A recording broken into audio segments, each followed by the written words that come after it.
जबलपुर में जो निजी अस्पताल है वो सिर्फ मरीजों को लूटने का काम कर रहे हैं। कोरोना वायरस संक्रमण के दौरान वह लोग फायदा उठा रहे हैं। यहाँ पैकेज सिस्टम उन्होंने शुरू कर दिए हैं। 2 से 3 लाख रुपए का पैकेज मरीजों से लिया जा रहा है, तब उन्हें भर्ती किया जा रहा है।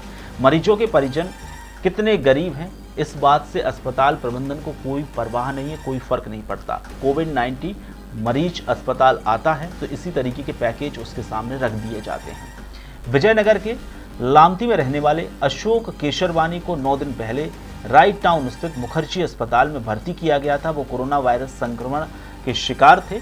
सुबह उनकी मौत हो जाती है। केशरवानी की पुत्री ऋचा केशरवानी और उनके परिजन अस्पताल में 1,50,000 रुपए पहले जमा कर चुके थे। अशोक केशरवानी का मृत शरीर देने के लिए अस्पताल प्रबंधन ने उनसे 2 से 3 लाख रुपए और मांग लिए। सुबह 7 बजे अशोक केशरवानी की मौत हो चुकी थी, लेकिन दोपहर तक उनका शव उनके परिजनों को नहीं दिया गया।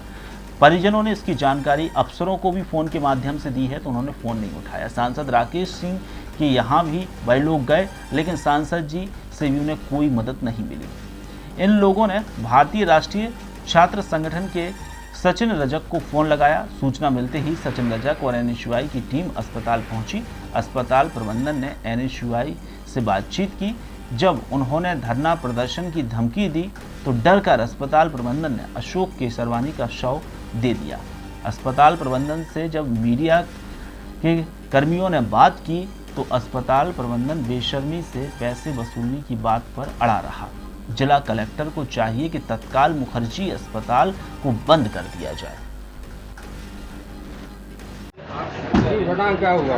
जी, मैं बहुत परेशान थी। मेरे पिताजी कोविड के शिकार थे। वो मुखर्जी अस्पताल में भर्ती थे। यहाँ पर सुबह 7 बजे उनकी आज मृत्यु हो गई। वो 9 दिन से भर्ती थे और हमारा बिल यहाँ पर 1.5 लाख रुपए हम लोग भर चुके थे। 2,60,000 ये लोग और मांग रहे थे, लेकिन हम लोग बहुत गरीब व्यक्ति, हमारे पास पैसे नहीं थे।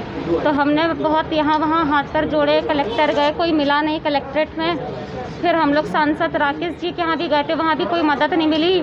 फिर हमने हमारे मित्र हैं ये NSUI के मोहित भैया लोगों को फ़ोन किए, वहाँ से ये लोग आ गए, हमारी बहुत सहायता करी। हमारे पिताजी की सुबह 7 बजे मृत्यु हो गई, लेकिन अभी तक कोई बॉडी नहीं दे रहे थे। इन लोगों के आने से हमको बॉडी मिल गई भैया, मिल रही है, मतलब अभी तक मिली नहीं है, मिल जाएगी अभी। नहीं, फादर का नाम क्या है? उसमें ये जरूर बोल रहे हैं कि डॉक्टर लोगों को मतलब ये चाहिए मानवता के लिए।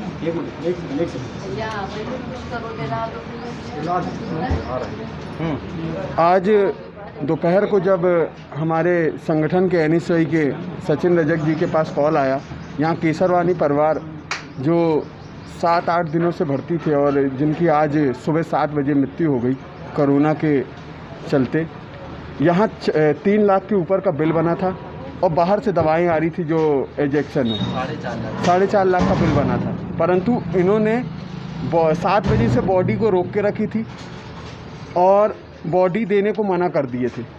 हमारे NSUI के सभी कार्यकर्ता और पदाधिकारी यहाँ पर मुखर्जी हॉस्पिटल में आए और उनसे बात की और हमने चेतावनी दिया कि यदि बॉडी को तत्काल आप परिवार को नहीं देते तो NSUI यहाँ पर डटी रहेगी और हॉस्पिटल में तालाबंदी के लिए प्रयास करें। किस वजह से उनकी मौत हुई है? ये कोरोना के चलते उनकी मृत्यु हुई। 62 वर्ष के थे और आज हम यहीं आके इनके परिवार के साथ इनकी बॉडी के लिए लेने के लिए। डॉक्टर लोगों को क्या कहना चाहते हैं? डॉक्टर से मैं निवेदन करूंगा, ऐसे छोटे परिवार और जो सभी डॉक्टर ख़राब नहीं है, परंतु ऐसे कई तरीके से झोला छाप लोग चल रहे हैं कि केवल ये महामारी में उन्होंने एक व्यवसाय बना दिया है पूरे कोरोना महामारी को, जहां देखो लूट।